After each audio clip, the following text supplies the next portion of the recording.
Pat? Well, I have just a suggestion, or it's somewhat consistent with the position I've had for some time.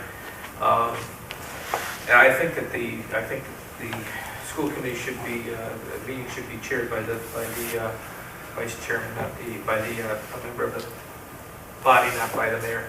But I think that as you revisit how that might best work and work out language to reflect that, I think it's important that it be taken into consideration that ed reform had a very different idea of how school superintendents act in their position in relation to the school committee than is the practice here in Northampton.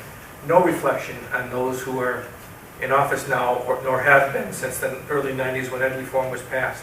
But if you go back to 1980, when Proposition 2.5 was passed, the reason that more of school committees started to have mayors' involvement on those bodies was because prior to that they'd had autonomy, the school committees, and they were able to run their own budget, if you will, and the city had to let the chips fall where they may.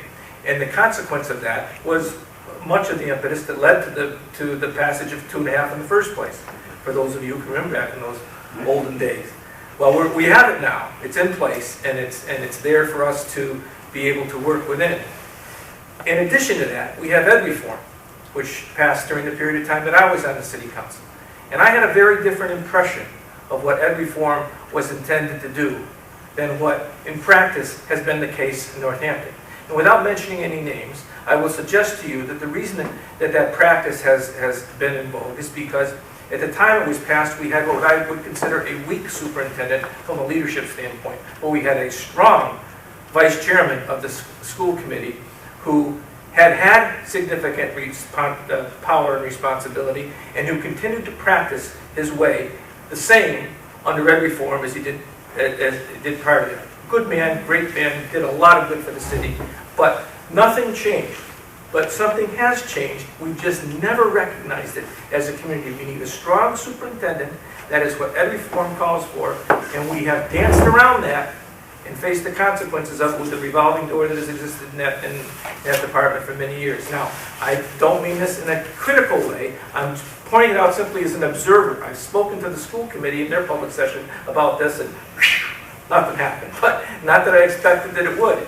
But if we're going to look at something in the context of contemporary times, part of that contemporary observation should be making whatever recommendations you intend to make consistent with the laws, if you will, that are in practice today. And I believe that we've missed the boat on that in the school. Just to summarize real quickly to make sure I understood what you said, you do feel that the vice chair should be chairing the meeting? Yes, but not the mayor. Should the mayor be a voting member? In ed reform. Should the mayor be a voting member of the school committee? I'm not so sure on that one way or another. I don't have a strong feeling on that. Okay, Claire, I see your hand again. I just want to make two observations to my friend Patrick. One is the tenure of our superintendents has been about the average of superintendents across the Commonwealth, so we have not had a revolving door any more than anybody else has. Maybe I just see it. Right. Well, as we get older, time collapses. Yeah, so that's one issue. The second thing is that this new school committee, I give a lot of credit for, has been doing some self-study around the way school committees should conduct their work, and has been using as a template the essential school board book. So, and has really been looking at how school committees should be conducting their business. And I also think they've identified a superintendent who is very well versed in ed reform, and also have hired an attorney who has worked to correct labor contracts that were not in compliance with ed reform. So it's taken a long time, but I think the school 20 years. Well, yeah, I know. But I think the school committee is on track to do that. Good. And so that's one issue. And the second issue is, I don't have to beat a dead horse here about the chairing of the meeting, but you observed that we had a person who was a strong vice chair and didn't want to let go of power.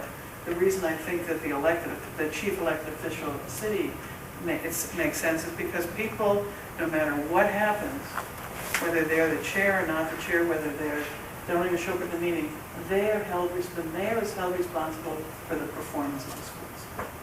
Bottom line, the mayor is held responsible. But ed reform gives the responsibility for the performance of the But- schools to the superintendent. But if your kid is not doing well, that you don't really care about that, you call the mayor. I'm just, Well, that's because. If the MCAS scores go down, he gets I'm gonna look at Steve, do you think that's true across the country?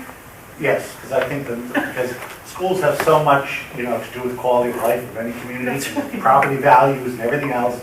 And if you have a bad school system, people just tend to point their finger at the person most accountable, and it's the person who's been elected citywide and has the most, exposure. And that's And why. that's just what. And that's why big Call them cities, in, as big city, in many of the big cities, with family school systems, they've gone to a mayoral-appointed school committee in order to try to right the ship.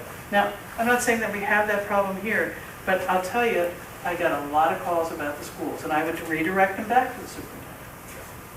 Well, okay. I think it's something that is in place and needs to be looked at, and I don't think it's something that is out of context with the analysis that you're making